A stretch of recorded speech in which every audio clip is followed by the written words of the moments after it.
ఓళ్ళంతా రక్తం కడిగారు, కానీ ఆ మరకలు చెదపలేకపోయారు. అక్కడి నుంచి సాయంత్రం డ్రామా మారిపోయింది. ఆ డ్రామాను మీరు చూసే సాయంత్రానికి నా తండ్రి చనిపోయాడు, ఆ రోజు చంపేశారు, ఇప్పుడు ఒకే దిక్కు పెద్ద దిక్కు మా చిన్నాన్న, ఆయన్ని కూడా చంపేశారు, పెద్ద దిక్కు కోల్పోయాను. వాళ్ళ చెల్లెలు నమ్మింది. మీరు గుర్తుపెట్టుకోవాలి, it is not that easy.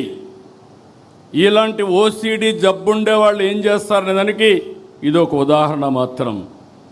నమ్మితే తెల్లవారి నిద్రలేస్తే ఆ రోజు మాట్లాడలేదు, తెల్లవారి నిద్రలేస్తే సాక్షి పేపర్ చూస్తే నా చేతిలో కత్తి పెట్టి నారాసుర రక్త చరిత్రని నా మీద పెట్టేసే పరిస్థితికి వచ్చారు.